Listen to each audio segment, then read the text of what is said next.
Good morning, class. Beta, I hope you all are fine at your home. I am Puneet Sharma, and today I am going to continue our first chapter of history of class 10th. Okay. In our previous video, we already discussed about the introduction of the chapter and the France Revolution. Okay, that how the nationalism was originated from the France Revolution. Okay, beta. And today we will study about the making of nationalism in Europe, and next one is the aristocracy and the new middle class. As before starting this topic, I want to tell you about the Europe before the 1879. Okay, sorry, before the 1789. Beta, as you know that in 1789 the France Revolution was started. Okay, after the France Revolution the nationalism was spreading in the Europe, complete Europe. Before the France Revolution the Europe was divided into many groups.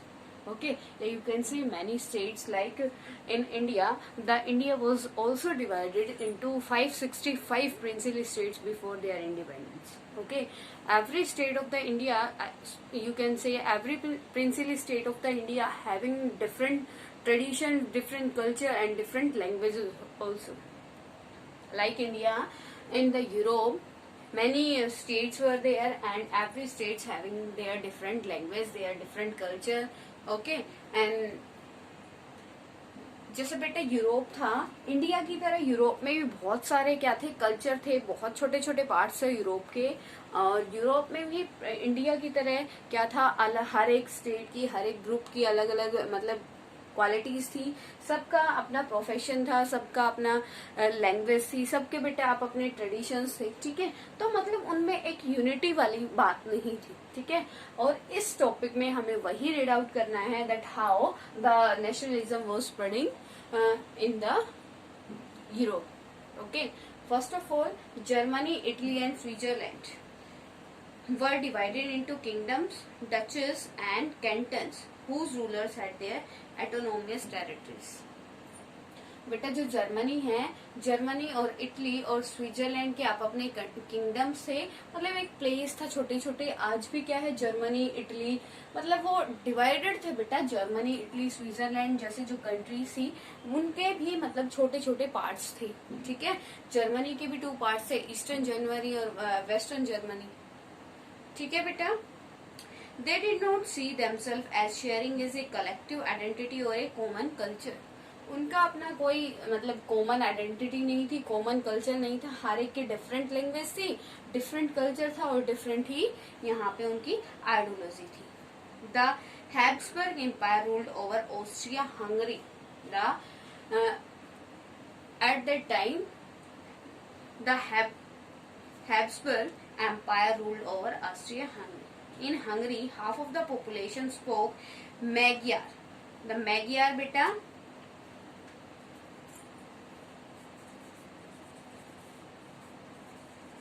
Magyar क्या थी बेटा, एक language. Magyar was a language, and the Magyar was spoken by the half population of the Germany. Sorry, half population of the Hungary. While the other half of the spoke a variety of dialects. Okay, जो बेटा आपकी Hungary की population, यहाँ पे Hungary का example दिया हुआ है कि हंगरी में भी इतनी मतलब डिफरेंसेस थे.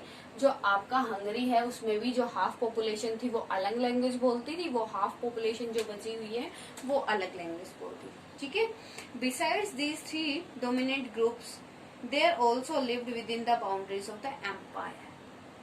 जो आपके 3 डिफरेंट ग्रुप्स बताए हैं इसमें, जर्मनी, इटली एंड स्विट्जरलैंड, बेटा ये सारे के सारे क्या है, इनका मतलब अलग से रूलर, ये रूलर के अंडर काम तो करते थे, रूलर के अंडर आते तो थे, लेकिन इन पे जो इनका head of the Germany, Italy और स्विट्जरलैंड था वो क्या अपने ही रूल रेगुलेशन चलाता था, वो एम्पायर की इतनी बात नहीं मानता था. ठीक है, the only tie binding these diverse groups together was a common allegiance to the emperor.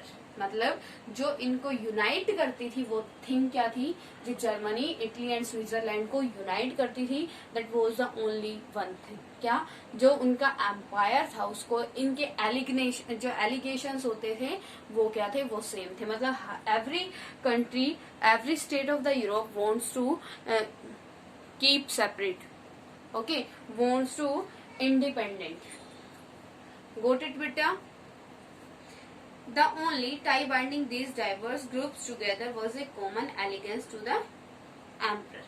वो सिर्फ क्या चाहते थे, उनका मतलब यूनिटी, हर बस एक चीज कॉमन थी। वो चीज कॉमन क्या थी? वो थी आपका बेटा यहाँ पे जो एलिगेशंस वो अपने एम्परर के अगेंस्ट एम्परर पे लगाते थे, ठीक है। बाकी कोई यूनिटी नहीं थी यूरोप में। क्लियर टू एवरीवन बेटा? Next one is the aristocracy and the new middle class. Aristocracy का मतलब क्या होता है बेटा? As I told you in our previous videos of the civics that what is the meaning of aristocrats.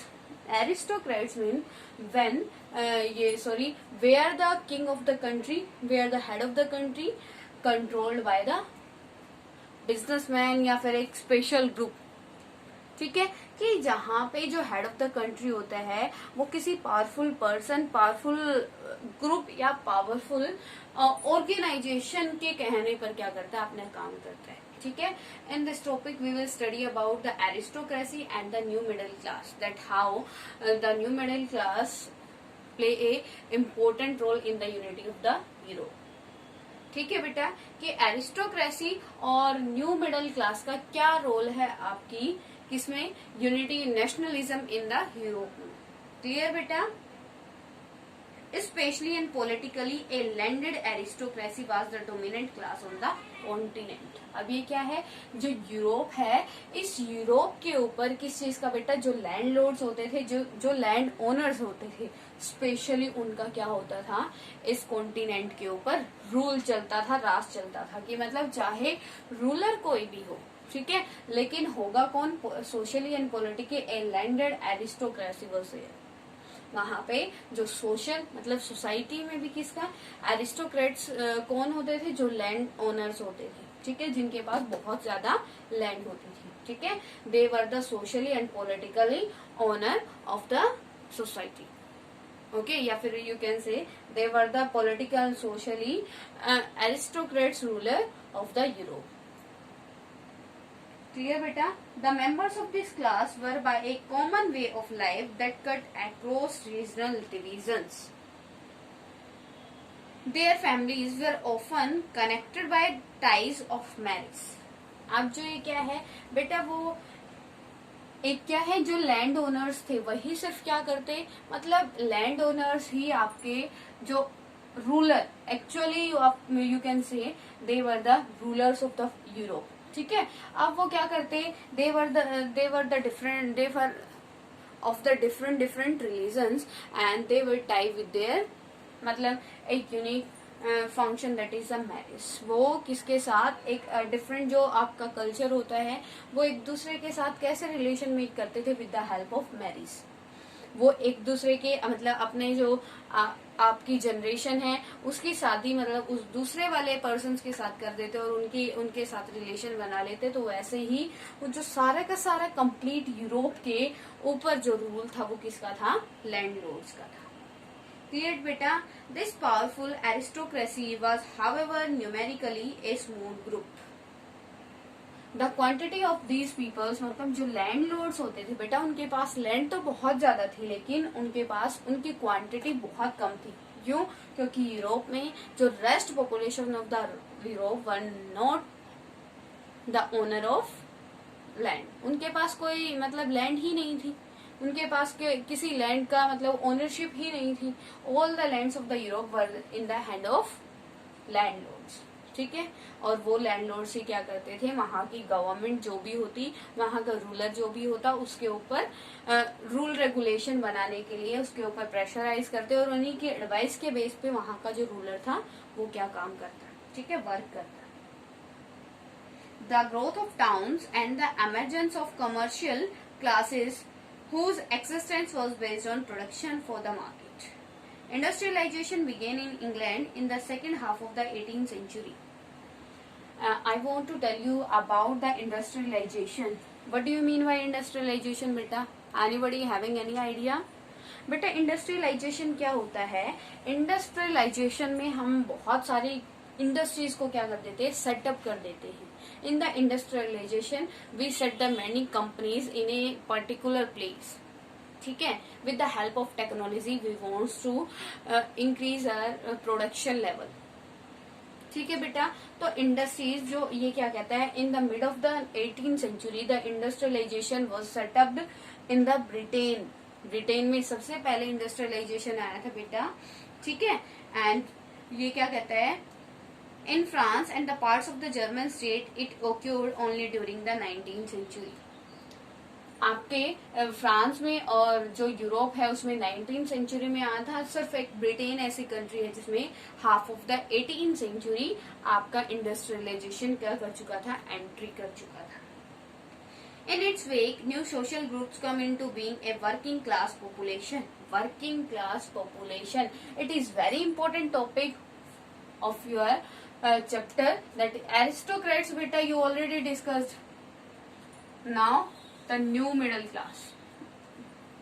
We already discussed about the aristocracy, that social and political a landed aristocracy. It means the all rules and regulation made by the aristocrats indirectly.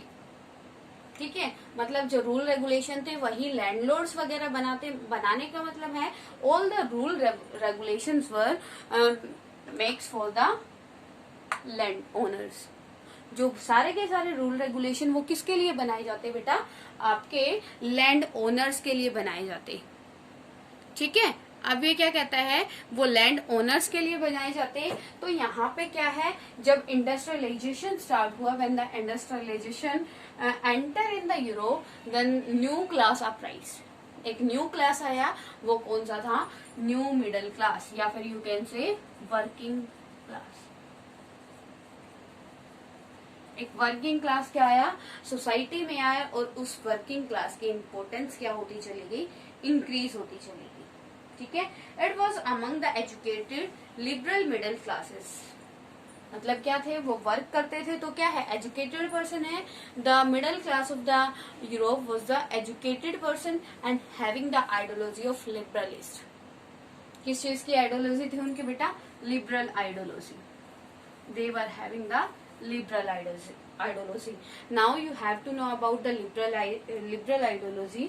The liberal ideology says that there should be the open competition. How there will be the open competition? If we will give the equal value to every person, if we will give the equal opportunity to every person, then the every person can get the benefit. अब ये क्या है, जो आपकी middle class आई थी, working class आई थी, उसकी ideology कैसी थी बेटा, वो थी लिबरल. वो क्या चाहते थे कि उनको भी क्या किया जाए, उनको भी राइट्स प्रोवाइड किए जाए. किस चीज में, रूल मेकिंग में.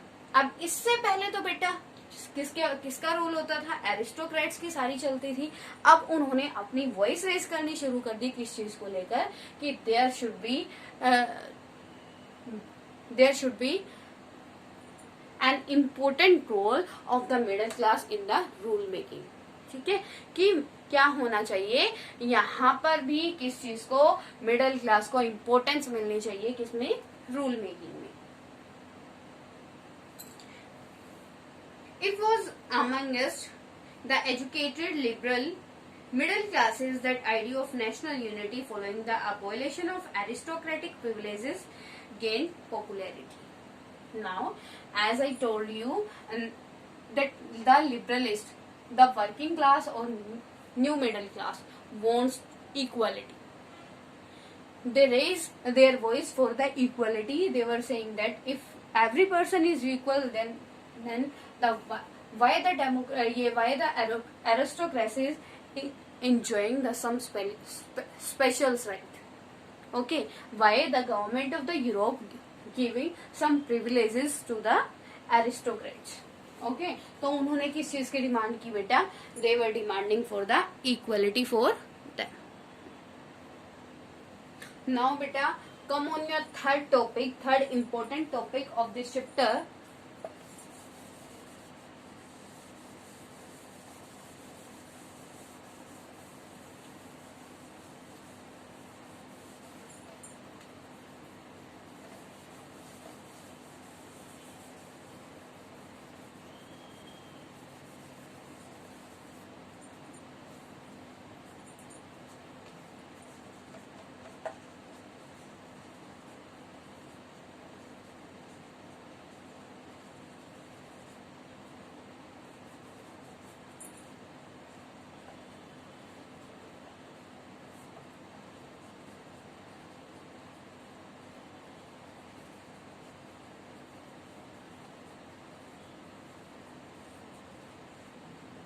What did liberal nationalism stand for? जो अभी जो लिबरल नेशनलिज्म आया है, यूनिटी होनी शुरू हुई है। यूनिटी किस चीज में होनी शुरू हुई है बेटा? जो पुअर पीपल थी या फिर वर्किंग क्लास थी या फिर यू कैन से द मिडिल क्लास।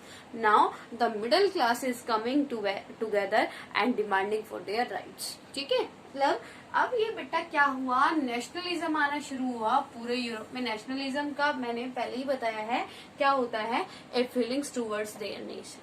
ठीक है, जब हम अपने देश के लिए क्या, हमारे मन में अपने देश के लिए क्या कुछ फीलिंग अराइज हो जाती हैं, इमोशंस अराइज हो जाते हैं और वो पॉजिटिव मैनर में होते हैं, तो वो क्या होता है, नेशनलिज्म होता है। पॉजिटिव मैनर में मतलब अब अगर हमारी कंट्री यहाँ कुछ काम कर रही है, वर्किंग में है, तो हमें भी क्या करना चाहिए।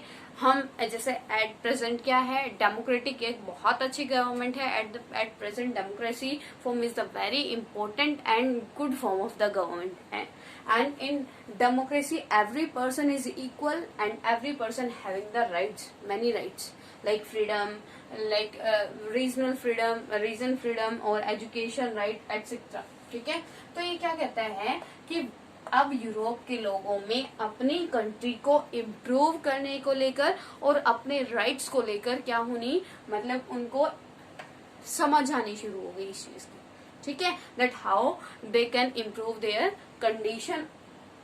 ओके, अब ये है what did liberal nationalism stand for, कि जो लिबरल नेशनलिज्म है वो क्या कहता है, वो क्या चाहता है। ठीक है, as I already told you about the liberal word meaning. What is the meaning of liberal? Liberalist says that everything should be equal in the society, and the liberal word derived from Latin.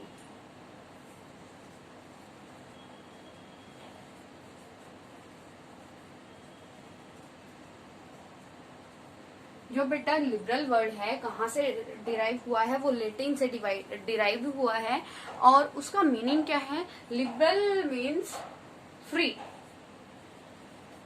Liberal means free, that every person is free and every person is equal. Okay, what the liberalist says every person is equal in front of the law, and second one is every person have to take the right to freedom. Okay, if every person is very important in the society, then every person have freedom to do the work according to their choice. Second thing, the liberal जो liberalist है वो क्या कहते हैं, there should be the open competition in the society, and if open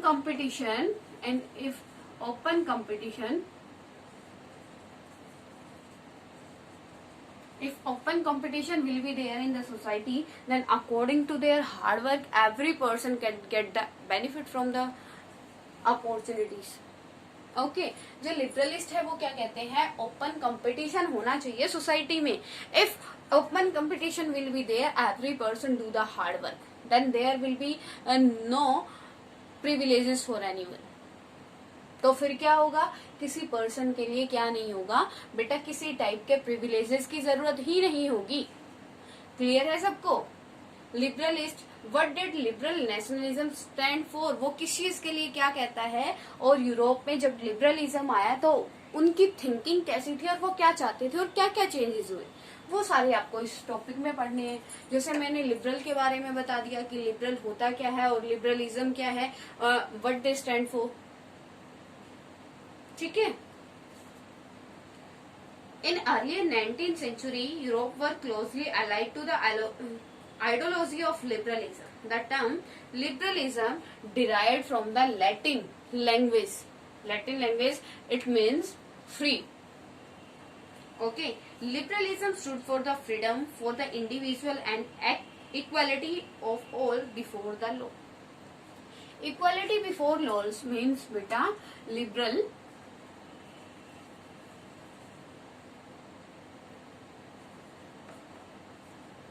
says that every person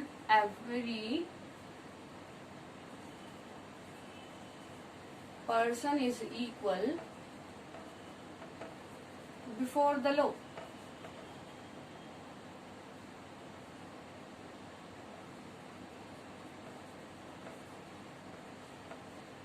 I want to tell you the meaning of equality before the law.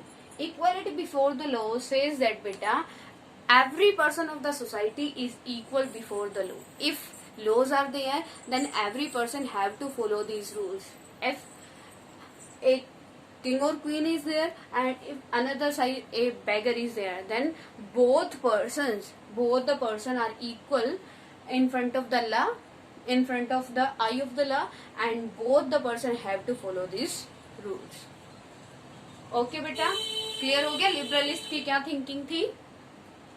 It emphasized the concept of government by consent.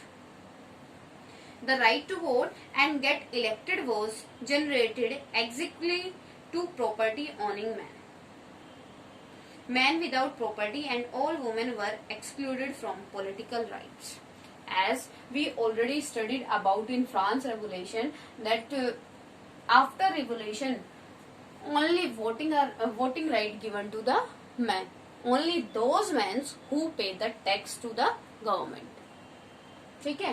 क्या हुआ बेटा, जो liberalist थे उन्होंने भी, मतलब क्या हुआ इस चीज के बाद भी कि वोटिंग राइट सिर्फ उन पीपल्स को दिया गया, उन पर्सन्स को दिया गया.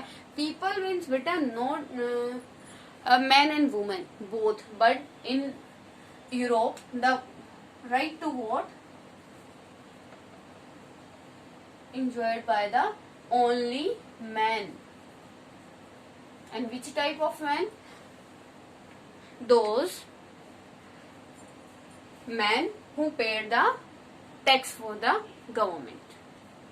Okay, जो गवर्नमेंट के लिए टैक्स पे करते हैं. और टैक्स कितना होना चाहिए? 3.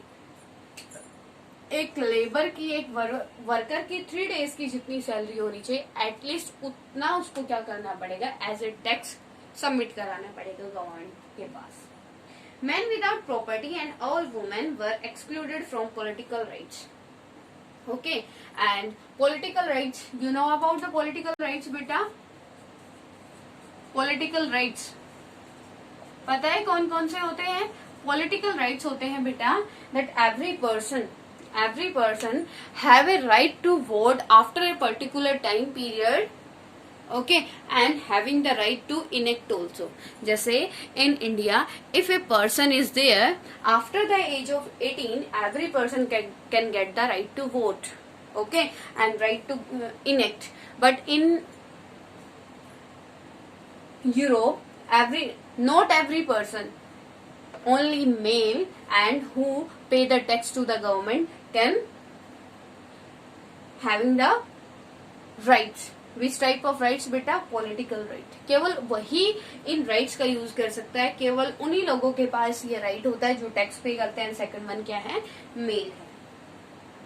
A merchant traveling in 1833 from Hamburg to Nuremberg to sell his goods would have to pass through 11 customs barriers and pay a custom duty of about 5% at each one of them. अब ये बेटा क्या है कि जो क्या करते थे पहले, आपका होता था यूरोप के अलग अलग बाउंड्रीज है, उसमें से एक जो भी पर्सन ट्रेड के लिए जाता उसको हर एक बैरियर पे टैक्स पे करना होता था. ठीक है. लेकिन अब इसके बाद जब यूरोप में क्या हो गया, नेशनलिज्म स्प्रेड हो गया, तब वो टैक्स की क्या होने लगी, मतलब जो टैक्स होता था उसकी जो क्वांटिटी थी, या आप बोल सकते हो वो बहुत हैवी लेवल पे लगता था. अब उसको क्या कर दिया गया, डिक्रीज कर दिया गया. ठीक है, ताकि वो क्या हो, लोग वहां के अच्छे से क्या कर सके, अपना ट्रेड करके प्रॉफिट कमा सके और अपने लेवल को अप्रेज कर सके. ठीक है. The union abolished tariff barriers and reduce the number of currencies from over 30 to 2. अब क्या है बेटा, in this chapter when the Europe became a, you can say, when the nationalism spread in the Europe, the union government of the Europe union government of the Europe abolish tariff barriers बेटा, जो अभी मैंने आपको बताया कि अगर पहले उसको क्या करना पड़ता था, यहाँ पे जो छोटे छोटे स्टेट्स थे उसको हर एक स्टेट की एरिया को मतलब बॉर्डर को क्रॉस करने के लिए उसको टैक्स बैरियर्स देने पड़ते थे, उसको टैक्स देना पड़ता था, ठीक है, इम्पोर्ट टैक्स, एक्सपोर्ट टैक्स। लेकिन जब यूरोप क्या हो गया, सेंट्रलाइज्ड हो गया, उसमें नेशनलिज्म की फीलिंग अराइज होगी, उसमें एक यूनिटी आ गई, तो इसको क्या कर दिया गया, अबोलिश कर दिया गया। क्यों? It was for the European people. वो क्यों किया गया? ताकि यूरोप के पीपल क्या कर सके, अपने ट्रेड एक दूसरे के साथ, एक दूसरे स्टेट के साथ, एक दूसरी कंट्री के साथ अपने साथ ट्रेड करके अपनी इकोनॉमिक कंडीशन को इम्प्रूव कर सके। Clear to everyone till now? If any problem in these topics, then you can consult me beta, no problem is there, okay? And today you have to make the notes of this